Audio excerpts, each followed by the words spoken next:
오늘 하나님께서 우리에게 주신 본문은 누가복음 18장 9절에서 14절입니다. 제가 한 절 읽고 여러분이 읽고 우리 마지막 절을 함께 읽도록 하겠습니다. 제가 먼저 읽겠습니다. 또 자기를 의롭다고 믿고 다른 사람을 멸시하는 자들에게 이 비유로 말씀하시되 두 사람이 기도하러 성전에 올라가니 하나는 바리새인이요 하나는 세리라. 바리새인은 서서 따로 기도하여 이르되 하나님이여 나는 다른 사람들 곧 토색, 불의, 간음을 하는 자들과 같지 아니하고 이 세리와도 같지 아니함을 감사하나이다. 나는 일에 2번씩 금식하고 또 소득의 11조를 드리나이다 하고. 세리는 멀리 서서 감히 눈을 들어 하늘을 쳐다보지도 못하고 다만 가슴을 치며 이르되 하나님이여 불쌍히 여기소서 나는 죄인이로소이다 하였느니라. 함께 읽습니다. 시작. 내가 너희에게 이르노니 이에 저 바리새인이 아니고 이 사람이 의롭다 하심을 받고 그의 집으로 내려가느니라. 무릇 자기를 높이는 자는 낮아지고 자기를 낮추는 자는 높아질라 하시니라. 아멘. 저는 사업을 하면서 딱 두 부류의 사람들을 보게 되었습니다. 한 부류는 어떤 사람이냐면 하나님을 믿는 사업가고 또 한 부류는 그렇지 않은 사업가였습니다. 그리고 하나님을 믿는 사업가 중에서 나의 모든 것들을 하나님께 맡기고 사업하는 사람과 그렇지 않은 사람, 그래서 하나님을 믿지 않는 사람과 그 다음 하나님을 믿지만은 그분께 온전히 신뢰하지 않는 사람의 한 부류, 그리고 하나님을 믿고 그분께 온전히 신뢰하며 모든 것들을 맡기는 그러한 사업가를 봤습니다. 그런데 놀라운 건 뭐냐면 그 두 부류 간에 정확한 차이가 하나 있었다라고 하는 겁니다.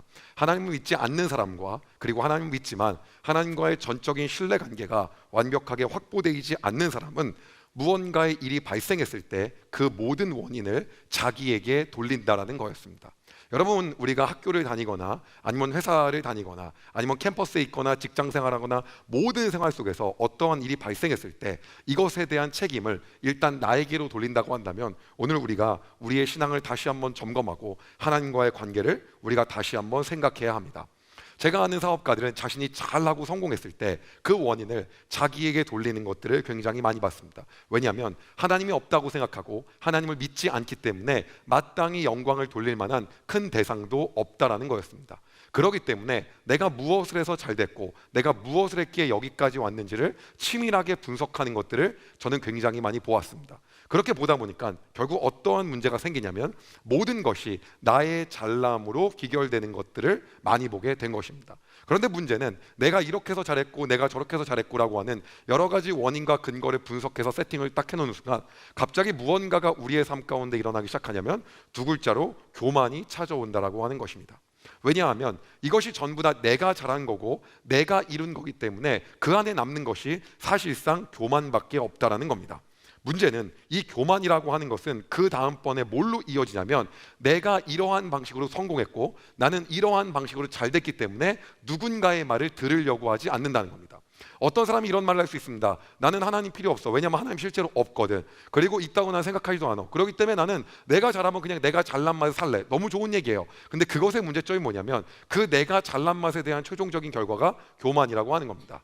그런데 그 교만이 무엇으로 이어지냐면 교만의 결과는 내가 잘난 맛과 내가 무언가를 이루어온 거에 대한 나의 산으로 가득 차 있기 때문에 누군가의 말을 들을 수가 없는 겁니다. 여러분, 아무리 말해도 그 사람의 얘기가 들어가지 않는 사람이 있지 않습니까? 아무리 설교를 들어도 그 설교를 다 튕겨내는 사람이 있습니다. 왜 그렇습니까? 자기 안에 교만이라고 하는 산이 자로잡힌 거예요. 어떤 산입니까? 내 말이 맞다. 나는 그동안 이렇게 살아왔다. 나는 그동안 이렇게 했는데 네가 뭔데 왜? 라고 하는 게 자리 잡고 있는 것입니다. 그게 왜 생겼습니까? 내가 그 일을 통해서 잘 됐고 그 일로 내가 여기까지 왔는데 네가 뭔데? 라고 하는 것이 있는 겁니다. 여러분, 이것이 바로 어떤 거냐면 하나님이 없다고 생각하거나 하나님을 믿지만 하나님에 대해서 없다고 여기고 사는 사람의 특징이라고 하는 겁니다. 그렇기 때문에 무언가가 잘 됐을 때 오히려 더 큰 문제가 되는 겁니다. 더 큰 문제는 뭐라고요? 교만이요. 그런데 그 교만이 누군가의 말을 받아들이려고 하지 않는 수용성을 낮추는 결과를 만든다는 겁니다. 저는 이번 7월달 세종 꿈의 교회 필독서인 언락 AI라는 책을 읽었습니다. 그리고 이 책 안에서 발견된 놀라운 사실 하나를 포착하게 되었습니다. 그것은 바로 뭐냐면 바운더리 플러스 원이라고 하는 개념이었습니다. 이 바운더리라고 하는 건 여기서 어떤 개념으로 사용하고 있냐면 자기 안에 가지고 있는 안전지대를 표현하고 있습니다. 우리는 각자의 안전지대가 있고 우리가 살아온 전통과 환경과 나만의 성공 방식이 나를 딱 세팅해 놓고 있습니다. 그런데 여기서 얘기하는 건 뭐냐면 그 바운더리가 아니라 그 플러스 원을 하라는 겁니다. 즉 그 바운더리 밖으로 나아가라는 거예요. 바운더리 밖으로 한 걸음을 더 가야 우리가 앞으로 전진할 수 있다는 이야기를 하고 있는 겁니다. 그런데 우리는 뭐만 하냐면 바운더리 플러스 원이 아니라 오히려 바운더리 마이너스 1을 하는 경우가 있습니다. 다시 말하면 나의 안전지대와 나의 성공 방식과 내가 세팅해 놓은 값에서 단 하나도 타협하고 들을 수가 없다라고 하는 겁니다. 이 책은 이 부분을 이렇게 말합니다. 바운더리 플러스 원을 통해 자신의 영역을 단 한 걸음이라도 넓혀가려고 노력하지 않으면 아무리 자신의 강점을 유지해봤자 안방의 호랑이일 뿐이다.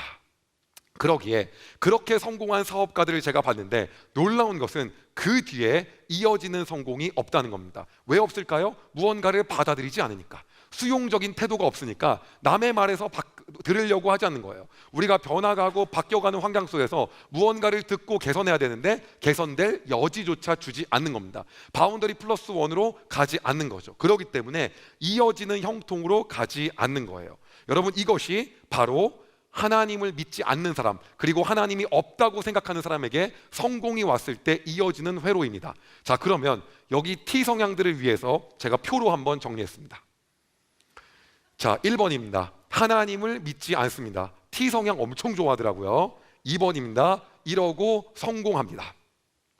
문제는 그 성공의 원인을 자신에게 돌립니다.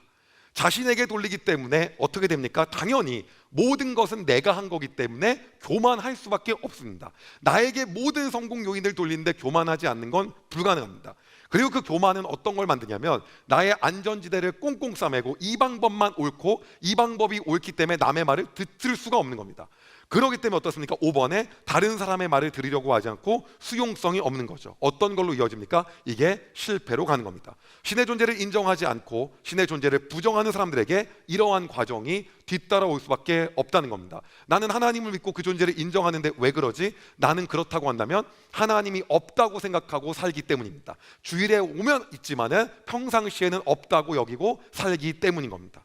오늘 성경도요, 성공의 원인을 자신의 행위와 내 덕택으로 내가 무언가를 했기 때문에로 돌리는 한 부류의 사람들이 나오고 있습니다. 그들이 누구냐면 바로 바리새파 사람입니다. 성경은 그러한 바리새인들을 이야기하고 있습니다. 여러분 알겠지만 바리새인은 굉장히 성공한 집단이었습니다. 어떻게 성공했냐면 사실은 여러 종교나 여러 부족이나 민족들이 금방 멸망할 수 있었는데 바리새인은요 언제 처음 기원을 두고 있냐면 여러분이 알고 있는 말라기, 구약의 끝 말라기와 신약의 시작인 마태복음 사이에 400년의 기간을 우리가 중간기라고 이야기하고 있는데 중간사, 그 기간 동안에 처음 탄생하게 됩니다. 그리고 그들은요 자신들의 이러한 종교가 유지되기 위해서, 자신의 이러한 가문이 명목이 유지되기 위해서 해야 될 걸 뭐로 생각하냐면 그들이 선택한 건 뭐냐면 모세의 율법을 잘 지키는 거였습니다. 근데 모세의 율법이 너무 어려워요. 그러기 위해서 이거를 어떻게 지켜야 되는지 구체화를 시켜놓습니다. 그러면서 이거저거를 갖다 붙입니다. 이렇게 하면 잘 지킬 수 있다. 그래서 세부 지침 사항들이 아주 디테일하게 나옵니다. 오늘날로 하면 거의 1000페이지 정도로 나올 거지 않을까 생각 싶어요. 그리고 그거를 잘 알려주는 게 바리새인이었어요. 그러다 보니까 이 어려운 율법을 자기네만 가지고 있는 기득권층의 소유물이 아니라 마치 종교개혁 이전에 성경은 신부님만 보았던 것들이 아니라 이들은 이거를 자세히 알려주는, 공개하는 그러한 지도자층이었기 때문에 당시 유대 민족들에게 굉장히 존경을 받았습니다. 그리고 이 율법 조항은 총 613가지였습니다. 그 613가지를 하나하나 세세하게 알려주는 겁니다. 사두개인들하고 바리새인들은 아예 다릅니다. 사두개인은 성전에서 기득권을 유지하면서 온전히 자기네 기득권을 유지하고 오히려 영도 인정하지 않고 천사도 인정하지 않고 이런 걸 인정 안 합니다. 그렇기 때문에 자기의 이 기득권을 통해 예수님이 오히려 오지 않는 게, 메시아가 안 오는 게 더 유리합니다. 인정하는 것도 모세 오경밖에 없습니다. 창세기, 출애굽기, 레위기, 민수기, 신명기만 인정합니다. 그러나 바리새인은 그러지 않았어요. 이 성경 전체를 쫙 아우르면서 이것들을 어떻게 살아야 되는지를 세세하게 알려주는 당시 굉장히 서민들 사이에서 존경받는 리더자 그룹이었습니다. 그런데 그들은요 뭐로 생각하냐면 우리가 이렇게 성공한 요인이, 성공은 뭡니까? 이 바리새파가 계속해서 유지될 수 있는 요인, 우리가 이렇게 계속해서 잘 살 수 있는 요인, 이 종교, 이 유대교가 잘 유지될 수 있는 요인을 어디서 찾았냐면 우리가 이 모세율법을 잘 해석하고 잘 알려주고 이대로 행했기 때문에 라고 판단했습니다. 뭡니까? 자신들의 성공, 이 명맥의 성공 요인을 자신에게 돌린 겁니다. 이게 핵심이에요. 그렇기 때문에 모든 것을 내가 잘했기 때문에로 다 돌린 거예요. 이 안에 하나님의 은혜로 우리가 여기에 왔다는 없습니다. 그렇기 때문에 그들은 이야기하는 겁니다. 내가 그동안 잘했고, 내가 간음하지 않았고, 내가 사기치지 않았고, 내가 나쁜 짓 하지 않았기에 나는 성공할 수 있었다가 바리새인이 생각했던 거라는 거죠. 우리가 초반에 이야기했었던 하나님이 없다는 전제에 성공한 사업가와 회로의 로직이 굉장히 비슷합니다. 흐름의 구조가, 사고가 굉장히 비슷해요.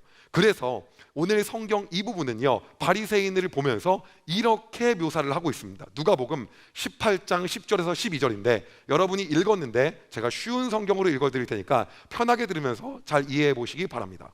읽어드립니다. 두 사람이 기도하려고 성전에 올라갔는데 하나는 바리새파 사람이고 하나는 세리였다. 바리새파 사람이 서서 이렇게 기도하였다. 하나님, 저는 다른 사람, 즉 사기꾼, 죄인, 간음을 행하는 자와 같지 않고 내가 의를 행했다는 거죠. 이 세리와 같지 않은 것에 감사를 드립니다. 내가 굉장히 좋은 행위를 했다는 거예요. 그리고 12절에 뭐라고 합니까? 저는 일주일에 2번씩 금식하며 모든 수입의 11조를 바칩니다. 우리가 이렇게 지금까지 올 수 있었던 건 내 행위와 우리가 만든 율법과 이 전통들과 이걸 지킨 것, 즉 내가 잘한 걸로 모든 것들을 돌립니다. 뭐라고 합니까? 하나님, 오늘 내가 여기 서 있었던 건 모두 하나님의 은혜입니다가 없어요. 여러분, 이것이 어떤 겁니까? 자기에게로 모든 성공을 돌린 거예요. 자, 그럼 이렇게 했을 때 바리새인은 어떻게 됩니까? 역시 T 성향을 위해 또 준비했습니다. 자, 1번 모세의 율법을 613가지로 체계화시킵니다. 2번 중간기부터 예수님이 오실 때까지 명맥 유지에 성공을 합니다. 많은 지파들과 많은 족속들과 많은 민족들이 날아갔는데 이들은 살아남습니다. 그리고 존경을 받습니다. 3번 모든 성공을 자신들의 행위 덕택으로 돌립니다. 우리가 간음하지 않았고, 우리가 질투하지 않았고, 우리가 11조를 했고, 우리가 금식을 했고, 우리가 이렇게 율법을 체계화시켰고, 이거를 우리가 잘 지켜왔기 때문이다. 4번 결국 이것이 교만에 이르게 됩니다. 왜? 다 내 탓이죠. 다 내가 했다. 그리고 이것이 패망의 길로 이른 겁니다. 왜? 교만은 수용성을 낳을 수가 없어요. 그들이 낳지 못한 수용성, 그들이 낳지 못한 수용성이 어떻게 되는지 아십니까? 예수님을 받아들이지 않아요. 예수님이 메시아가 있는데 수용하지 못하는 거예요. 왜? 그 교만 안에서 뭘 수용하겠습니까? 아까 하나님이 없다고 생각했는데 성공한 사업가랑 너무 똑같지 않습니까? 그런데 여러분, 이것을 오늘 우리가 한번 적용해 보기 원합니다. 오늘날 신이 없다고 생각하며 모든 것이 나의 성공, 내가 잘했기 때문이다, 그리고 이것은 다 내가 했기 때문이다 라고 이야기하고 있는 사람은 결론적으로 귀결될 수 있는 포인트가 교만밖에 없다라는 겁니다. 그리고 그 교만은 수용성을 닫고 결국 그 닫혀진 수용성은 내가 무언가를 받아들이지 못하기 때문에 그것이 실패와 패망으로 가게 된다는 겁니다. 오늘 이런 사람들을 향하여서 예수님은 우리에게 이렇게 말씀하고 계십니다. 교만이 아닌 겸손의 길을 찾으라고 하는 겁니다. 이제는 심각한 얘기가 아니라 하나님을 잘 믿는 사람에 대한 이야기로 장면을 전환하도록 하겠습니다. 자, 그렇다고 한다면 여러분처럼 하나님을 잘 믿는 사람은 무언가 성공했을 때, 잘 됐을 때 어떻게 합니까? 내가 잘한 건 아무것도 없고 전부 다 하나님이 하셨기에 하나님께 영광 돌립니다. 모든 것은 하나님이 하신 겁니다 라고 고백합니다. 자, 그럼 하나님을 믿는 사람은 어떻게 고백했는지 그 예시를 들어드리겠습니다. 모세는요 어마어마한 성공을 거둡니다. 그 수많은 백성들을 데리고요 이집트를 합니다. 이집트를 탈출합니다. 홍해를 건넙니다. 그리고 그것을 성공합니다. 그리고 그 성공을 나의 전략과 그리고 내가 체계적으로 무언가를 만들고 줄을 잘 세우고 이들에 대한 리더십으로 갖지 않고 온전히 모든 영광을 하나님이 하셨기 때문이라고 이야기합니다. 그럼 그 구절이 어디냐? 출애굽기 15장 2절에 나옵니다. 오늘 이 말씀에 동의한다고 한다면 그 마음으로 하나님께 영광 돌리며 이 구절을 우리가 함께 읽도록 하겠습니다. 15장 2절입니다. 출애굽기 함께 읽습니다. 시작. 여호와는 나의 힘이요 노래시며 나의 구원이시로다. 그는 나의 하나님이시니 내가 그를 찬송할 것이요 내 아버지의 하나님이시니 내가 그를 높이리로다. 아멘. 여러분, 바로 이겁니다. 그런데 그러면 이건 구약에만 나와 있는 거 아니야? 하나님이니까. 여러분, 바울은요 어마어마한 선교와 사역에 성공을 합니다. 그가 가는 곳마다 수많은 사람들이 주께 돌아오고 많은 열방들이 주님께 굴복하기 시작합니다. 그의 어마어마한 사역의 성공을 그는 어떻게 하냐면 본인의 1차 전도행은 어디까지 갔기 때문입니다. 2차는 어디까지 갔고 3차는 뭐고, 그리고 내가 어디에 많이 머물렀고 어딘 적게 머물렀고, 이러한 전략이 주요했다라고 얘기하지 않습니다. 그가 고백하는 건 기가 막힌 이야기를 합니다. 마치 성공한 사업가가 예수님을 믿을 때 어떻게 하겠습니까? 당연히 잘 되고 나면 하나님, 내가 잘한 건 아무것도 없어요. 전부 다 하나님이 하신 겁니다 라고 똑같은 고백을 오늘 바울이 하고 있는 겁니다. 그 고백이 고린도전서 15장 10절에 나옵니다. 이 부분도 동의하신 분은 하나님을 사랑하는 목소리로 함께 읽도록 하겠습니다. 함께 읽습니다. 시작. 그러나 내가 나된 것은 하나님의 은혜로 된 것이니 내게 주신 그의 은혜가 헛되지 아니하여 내가 모든 사도보다 더 많이 수고하였으나 내가 한 것이 아니요 오직 나와 함께 하신 하나님의 은혜로다. 아멘. 이거라고 하는 겁니다. 그런데 여러분, 놀라운 일이 있습니다. 바로 하나님을 믿는 사람이 이렇게 성공했을 때 뭐라고 합니까? 모든 영광을 하나님께 다 돌립니다. 다 하나님의 은혜다. 근데 아까 하나님을 믿지 않는 사람 같은 경우는 모든 걸 자신 덕해로 다 했습니다. 그랬을 때 어떤 일이 났습니까? 다 내가 한 거다라고 했을 때 그에게 바로 뒤에 이어진 건 결국 교만이었습니다. 그리고 그 교만 뭐였습니까? 수용하지 못하는 태도였죠. 그 수용하지 못함은 그 다음에 이어지는 성공이 아니라 그 사람을 실패와 패망으로 만들었고, 그것은 우리가 바리새인들을 통하여 봤습니다. 그리고 우리의 일상을 통해서도 많이 나타날 겁니다. 그런데 이번에 거꾸로 하나님을 믿는 사람은 어떤 일이 일어나냐면 잘된 모든 것이 하나님께 영광입니다. 만약 여러분들이 오늘 그렇게 믿음으로 고백하는 사람이 있다고 한다면 하나님이 여러분에게 교만이 아닌 새로운 선물을 주십니다. 뭔지 아십니까? 그게 겸손입니다. 내 마음 가운데 내가 한 것이 없으니까 겸손한 마음을 갖게 되는 겁니다. 그런데 놀라운 일은 뭐냐면 그 겸손한 마음을 갖게 되면 내가 한 것이 아니기 때문에 수용적인 태도를 갖게 됩니다. 받아들이는 마음을 갖게 되는 거예요. 누군가의 말을 듣고 그대로 할 수 있게 되는 겁니다. 하나님의 음성에 귀가 열려 있고 설교에 귀가 열려 있고 누군가가 올바른 얘기를 하는 거에 내가 받아들일 마음이 돼 있다는 겁니다. 그러면 어떤 일이 일어나면 또 다른 성공과 형통이 또 이어집니다. 이게 잘 되는 사업가도 똑같이 이걸 합니다. 오늘 바울이 했던 것이 어떤 겁니까? 내가 잘 됐는데 내 모든 것이 누구다? 하나님이다. 그러다 보니까 하나님 말씀하신 걸 계속 들어요. 계속 듣습니다. 그리고 하나님 그를 끝까지 사용하십니다. 여러분, 이 순환, 이 형통의 순환은 어떻게 돼 있냐? T성향을 위해 또 준비했습니다. 표입니다. 하나님을 믿습니다. 근데 성공합니다. 성공의 모든 원인을 하나님께 다 돌립니다. 그럼 당연히 나에게 남는 건 겸손밖에 없습니다. 그 겸손한 마음은 내 능력이 약이었기 때문에 다른 사람의 말을 들으려고 하고 이 수용적인 태도, 은혜를 구하는 태도를 갖게 합니다. 다시 말하면 하나님 말씀하시는 걸 또 듣게 되고, 그리고 또 다른 사람을 통해 하나님 말씀하시는 걸 또 듣는 겁니다. 그리고 이것이 다음의 형통과 성공으로 또 이어지는 겁니다. 여러분, 오늘 어떠한 순환고리에 살고 계십니까?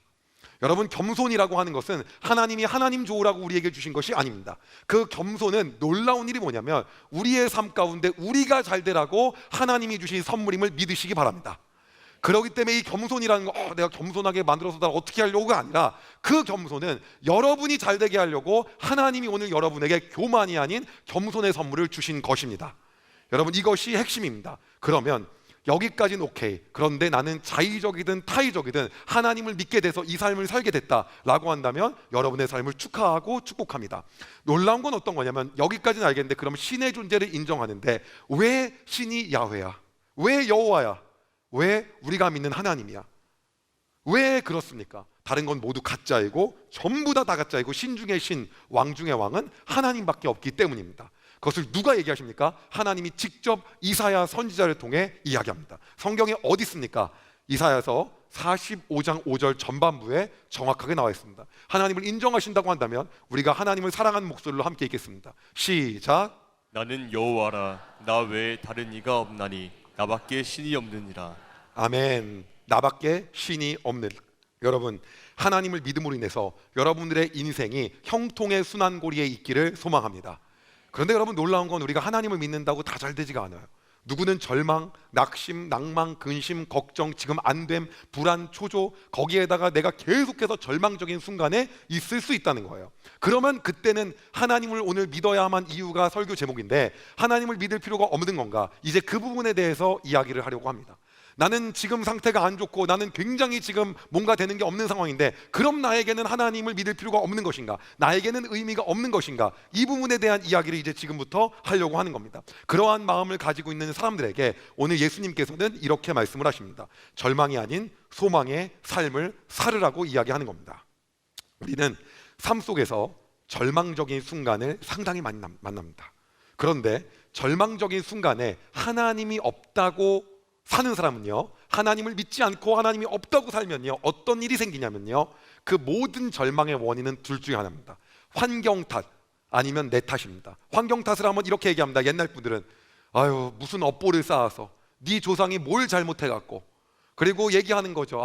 나는 부모를 왜 잘못 만나서, 내가 왜 여기 태어나서, 내가 왜 그래서, 이러한 얘기들을 하기 시작하는 거예요. 농담이지만은 제 아는 지인 중에 유명한 가수가 있습니다. 그런데 하필 쌍둥이에요. 그런데 동생이 굉장히 유명한 가수입니다. 그런데 그 형하고 만났을 때 그러더라고요. 내가 2초만 늦게 태어났었어야 됐다. 그랬으면 저 돈과 명예가 다 내 거였는데, 저거 완전 잘못됐다. 여러분, 우리가 뭐냐면 어떠한 상황에 있을 때 하나님의 존재를 믿지 않는다고 한다면 어떻게 되냐면 모든 게 전부 다 환경 탓 아니면 자기 탓이에요. 내가 만약에 한 100명한테 피해를 끼칩니다. 연속해서 5번을 끼쳐갖고 고개를 들 수 없습니다. 어떤 결과가 나옵니까? 하나님이 없다는 사람은요, 나는 의미 없는 존재야. 난 남에게 피해나 끼치는 존재야. 나는 정말 쓸모없는 존재야. 만약에 그렇지 않다라고 한다면 날 왜 여기다 갖다 놔서, 왜 이 학교를 보내서, 나를 왜 여기에 보내서, 온갖 불평과 불만만 다 나옵니다. 여러분, 그런데 놀라운 건 뭐냐면 그러한 사회 속에서 우리가 살고 있기에 어떠한 결과가 나오냐면 2020년 기준이지만 한국 자살 사망자 수는 인구 10만 명당 표를 보여드리면 25.7명이 되고요. OECD 평균은 10만 명당 10.6명입니다. 즉 한국이요 2.5배가 더 많습니다. 이것은 OECD 기준으로 인해서 어마어마한 수치고 거의 최대치입니다. 하나님 믿었을 때 누군가한테 큰 피해를 끼치거나 내 인생이 안 되거나 내가 계속 떨어지거나 계속 낙심하거나 시험에 계속 떨어져요. 그리고 무언가 계속 안 돼. 하는 것마다 안 돼요. 그리고 안 되기 시작해요. 그럼 어떻게 하기 시작합니까? 환경 탓 아니면 내 탓이에요. 나 의미 없는 존재야. 이 세상에 죽어도 되는 존재야라고 생각하는 겁니다. 여러분, 이게 뭡니까? 하나님 믿지 않는 사람의 결과물인 거예요. 어떤 거요? 인생이 잘 안 됐을 때, 잘 안 됐을 때 그렇게 고리가 간다는 거예요. 그리고 어떤가요? 여러분, 이러한 상황은 자존감의 하락으로 갑니다. 내가 무가치한 존재라고 생각합니다. 회의감이 들기 시작합니다. 그런데 그 상황은 여러분 또 다른 낭만과 좌절과 실패로 또 이어지는 겁니다. 근데 여러분, 그 마음은 놀라운 건 뭔지 아십니까? 하나님이 주시는 마음이 아니라는 겁니다. 여러분, 그걸 기억하셔야 됩니다. 그러면 이러한 상황은 어떻게 이어지냐? T 성향을 위해 또 선물입니다. 표예요. 하나님을 믿지 않습니다. 좌절, 실패, 낭망. 실패의 원인을 두고 자기에게 돌리죠. 하나님 없잖아요. 안 믿잖아요. 있다고 존재 안 하잖아요. 운영한다고 생각하지 않잖아요. 자존감 하락이요. 내가 5번 무가치한 존재로 느끼게 되죠. 회의감이요. 나는 왜 사는가. 그리고 온통 지방과 가문과 내 환경과 상황과 친구와 온통 불만이요. 여러분, 그것은 뭡니까? 또 다른 실패와 또 다른 좌절과 또 다른 낭망을 낳습니다. 여러분, 왜 여기 있습니까?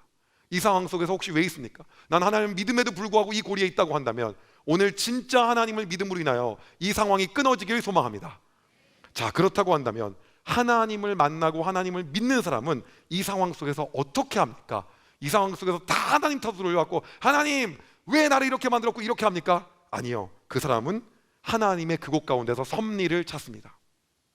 하나님의 부르심에는 후회하심이 없고 하나님의 역사하심에는 실수하심이 없는데 하나님 오늘 나를 이렇게 하시는 이유가 무엇입니까? 라고 하며 이렇게 기도합니다. 사실 나는 하나님을 볼 수도 없는 존재였고 만날 수도 없는 존재였지만 예수 그리스도로 인하여 하나님의 자녀가 되었기에 그분이 나를 불쌍히 여기실 거야. 결국에는 이 시련을 통하여 나를 놀라운 길로 인도하실 거야. 이 기도가 되는 겁니다. 오늘 세리는요 절망 가운데 있는 사람이에요. 희망이 없습니다. 왜요? 모든 민족이 자기를 매국노 취급합니다. 요즘으로 따지면 그냥 온라인상에서 완전 매장당하는 사람과 똑같습니다. 그런데 그 세리가 기도하는 걸 보면 하나님을 믿은 사람처럼 행동합니다. 하나님을 믿는 사람처럼 기도해요. 어떻게 기도한대요? 누가복음 오늘 본문이에요. 18장 13절에서 14절인데 제가 쉬운 성경으로 읽어드릴 테니까 잘 들어보시기 바랍니다. 한편 세리는 멀리 서서 감히 눈을 들어 하늘을 보지도 못하고 다만 가슴을 치며 말했다. 하나님, 이 죄인을 불쌍히 여겨 주십시오. 예수님이 뭐라고 합니까? 이렇게 말씀하십니다. 내가 너희에게 말한다. 이 사람이, 이 세리가 저 바리새파 사람보다 의롭다는 인정을 받고 집으로 돌아갔다. 여기서 의롭다는 건 뭡니까? 구원받았다는 거예요. 우리가 뭐예요? 의롭다함을 통하여 구원에 이르는 게 이신칭의라고 하거든요. 사도 바울이 얘기했던 의롭다함을 받은 거예요. 진짜 하나님을 보게 되고 하나님 나라를 가게 된 겁니다. 그래서 뭐라고 합니까? 누구든지 자기를 높이는 사람은 낮아지고 자기를 낮추는 사람은 높아질 것이다. 이 말을 하고 있는 겁니다. 여러분, 하나님의 존재를 인정하는 사람은 자기를 낮추는 사람이죠. 그렇기 때문에 내가 안 된 가운데서 뭘 찾는다고요? 하나님의 섭리를 찾는 거예요. 절망 가운데서 진짜 하나님 믿는 세리는 자신이 죄인이라며 불쌍히 여겨달라고 말하고 있습니다. 즉 하나님 믿는 사람은 절망이 아닌 소망의 삶을 살 수 있다는 겁니다. 여러분, 우리는 안 되는 날이 다 옵니다. 계속 형통하지 않아요. 안 되는 날도 분명히 있습니다. 다 잘 되는 사람은 절대 없습니다. 우리가 언론에서 보기에 삐까뻔쩍하게 살고 대단하게 살고 멋있는 사람은 아무런 고민이 없는 것 같습니다. 저는 인스타그램이 제일 문제라고 생각합니다. 열면 다 잘 살아, 다 예뻐, 그 제일 문제예요. 그리고 왜 나는, 여러분 제가 거기 나오는 사람하고 많이 친구잖아요. 엄청 힘들어요. 말할 수 없는 절망과 힘듦과 불안이 너무 많이 있어요. 여기서 그거 말하려면 오늘 부흥회 한번 또 해야 돼요. 예, 여러분 그 사람들 많이 못 만났지만 저는 엄청 만났을 거 아니에요. 그러면 실제 여러분이 보는 삶이 다가 절대 아니에요. 어마어마하게 그 안에서 고뇌와 힘듦과 불안과 좌절과 절망이 너무너무 많이 있다는 거예요. 그런데 놀라운 일은 어떤 거냐면 이러한 절망 가운데 있어도 하나님을 믿는 사람은 이 절망을 다 나의 탓으로 돌려서 내가 왜 살지? 진짜 나는 왜 모든 것들을 한탄하고 좌절해서 또 다른 실망으로 이어가는 것이 아니라 하나님이 나에게 이런 시련을 주신 이유가 있을 거야. 나의 죄 때문이라고 한다면 오늘 내가 회개해야지. 나의 죄 때문이 아니라고 한다면 나에게 또 다른 연단을 통하여 더 놀라운 삶을 계획하실 거야. 여러분은 어떠한 삶을 사시겠습니까? 절망이 절망으로 끝나는 순환고리에 계속 갇혀서 그 하나님이 없는 삶, 하나님 믿지 않는 삶에 있으시겠습니까? 아니면 절망 가운데서도 소망의 삶을 사는 하나님을 만남을 통하여 그 절망이 역전되는 하나님의 순환고리에 계시겠습니까? 오늘 이 부분을 제가 이제 마지막 표로 여러분께 선물로 드리려고 합니다. 이제는 하나님을 믿는데 좌절, 실패, 낭망한 사람입니다. 이 사람들은요, 실패 속에서 하나님의 섭리를 찾습니다. 하나님 왜 이러실까? 하나님 나에게 말씀하시고자 하는 것이 무엇일까? 하나님 이 일을 통해서 하고자 하신 일이 무엇일까?를 찾기 시작하는 겁니다. 그리고 내가 잘못한 것들을 회개할 것을 회개합니다. 하나님께 부르짖습니다. 나를 불쌍히 여겨달라고. 그리고 연단 속에서 하나님을 기대하기 시작합니다. 이게 바로 소망의 삶입니다. 결국 어떤 일이 일어납니까? 하나님의 역사하심을 보게 되는 것입니다. 여러분, 바로 이것이 하나님을 믿는 사람이 절망 가운데서 우리가 하나님을 믿어야 하는 이유, 하나님이 필요한 이유인 것입니다. 오늘 저는 절망 가운데 있는 한 여인을 소개하려고 합니다. 바로 그는 누구였냐면 한나라는 여인이었습니다. 그에게는 완전 절망적인 상황이 있었습니다. 그 당시에 모든 문화는 자녀를 낳지 않고 대가 끊어지는 것이 가장 최악이었고 절망 중에 절망이었습니다. 그러나 그녀에게는 자녀가 없었습니다. 그래서 그녀는 슬피 울고 그 안에서 하나님께 기도합니다. 왜냐? 한나는 하나님을 믿는 사람이었기 때문이에요. 그럼 그 안에서 어떻게 하는 겁니까? 하나님의 섭리를 찾기 시작하고 하나님 나에게 뭘 말씀하시고자 하냐, 이것들을 발견하기 시작하는 것이 절망 가운데 있는 크리스찬이라고 하는 거예요. 하나님 믿는다고 한다면 그것들을 하는 거죠. 그리고 어떻게 합니까? 사무엘상 1장 10절에서 11절에 이렇게 그녀의 모습이 나와 있습니다. 제가 쉬운 성경으로 읽어드립니다. 한나는 매우 슬퍼 크게 울면서 여호와께 기도드렸습니다. 한나는 한 가지 약속을 했습니다. 이 약속을 하나님 받으시기 원하셨던 거예요. 하나님 말씀하시고자 하는 게 이 약속이었던 거죠. 만군의 여호와여, 저의 괴로움을 돌아봐 주십시오. 저를 기억해 주십시오. 저를 잊지 마십시오. 저에게 아들을 주신다면 그 아들과 그의 전생애를 여호와께 드리고 아무도 그의 머리에 칼을 대지 못하게 하겠습니다. 어떤 일입니까, 여러분? 이 섭리는 하나님이 한나의 아들을 주지 않음을 통해서 원하셨던 하나님의 역사의 길과 섭리 뭐였냐면 그 한나가 이 아들을 하나님께 완전히 드리는 거, 하나님께 온전히 드리는 거, 그 순간을 기다리고 말씀하고 계셨던 거예요. 그리고 그것들을 알게 되고 이것이구나라고 소망의 삶을 발견한 그는 하나님께 이 고백을 하게 되는 겁니다. 이게 절망 속에서 크리스찬이 나아가는 방법이에요. 어떤 일이 생깁니까? 누가 나오죠? 사무엘이요. 그리고 그가 이스라엘을 구합니다. 그가 누구에게 기름을 붓습니까? 다윗에게요. 그 왕조를 통해 누가 오십니까? 예수님이요. 한나가 그리고 아까 제가 이야기한 대로 그 상황에서 하나님을 기대하며 하나님의 역사하심을 결국에는 보게 되며 이렇게 기도합니다. 사무엘상 2장 1절입니다. 한나가 기도했습니다. 여호와께서는 내 마음에 기쁨이 넘치게 해 주셨습니다. 나는 여호와 안에서 매우 강해졌습니다. 나는 원수들 앞에서 웃을 수 있게 되었습니다. 여호와께서 나를 도우셨으니 나는 기쁩니다.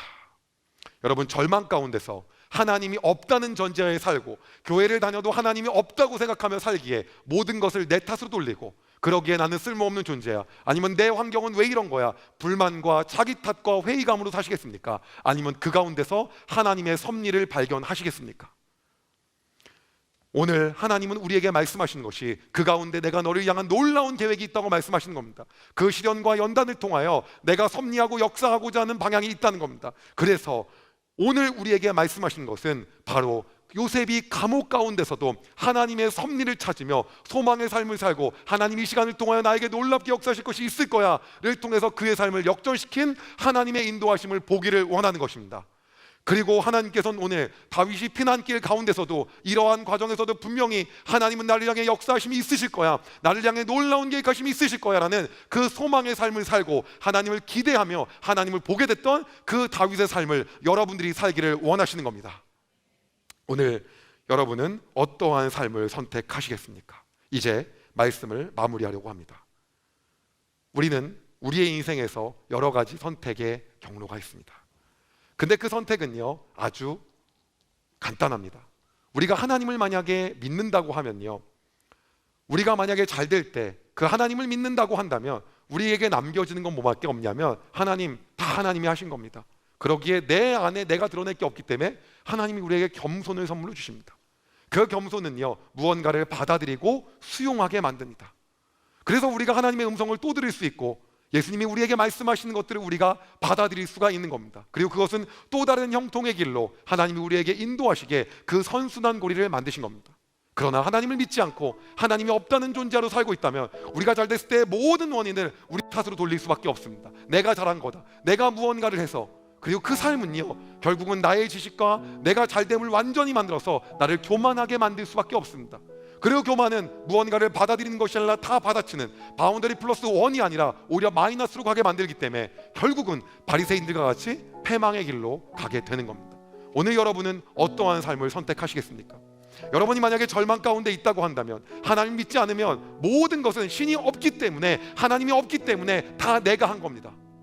그 좌절과 낭만과 그리고 스스로에 대한 회의감, 자존감 낮아짐, 나는 인생에서 왜 필요할까? 나는 어떠한 존재일까? 왜 나는 이 세상에 나왔을까? 결국 이걸로 귀결되는 겁니다. 그게 아니면 환경에 대한 불만, 상황에 대한 불만. 여러분, 근데 그것은요 결론이 또 다른 패망입니다. 또 다른 좌절입니다. 왜 거기서 사십니까? 그러나 하나님을 믿는 사람은 어떻게 사는 겁니까? 그 절망 가운데서 하나님의 섭리를 보기 시작합니다. 하나님, 오늘 나를 여기에 이끄신 이유가 무엇입니까? 왜 나를 감옥에, 왜 나를 잘못한 것이 없는데 피난길 가운데, 왜 나를 오늘 이곳 가운데 자녀가 없는 곳, 이곳으로 나를 보내신 겁니까? 여러분, 에스더는요 그 길을 몰랐습니다. 이제 자신의 민족은 다 말살될 위기인 거예요. 그러나 그 안에서 하나님의 섭리를 찾습니다.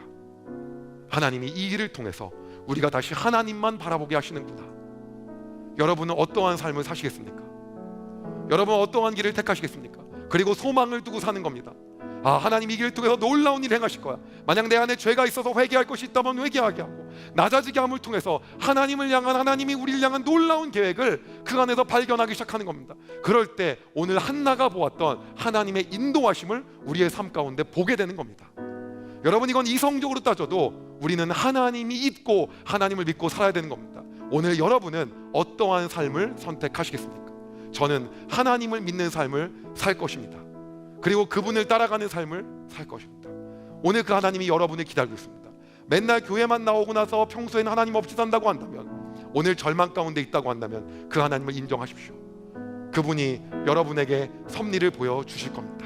내가 성공 가운데 있다고 한다면 하나님을 인정하십시오. 그분이 여러분에게 겸손함을 주사 또 다른 형통의 길로 여러분을 인도하실 것입니다. 우리가 그 하나님의 마음으로 다 같이 일어나서 이 시간 함께 찬양하고 싶습니다.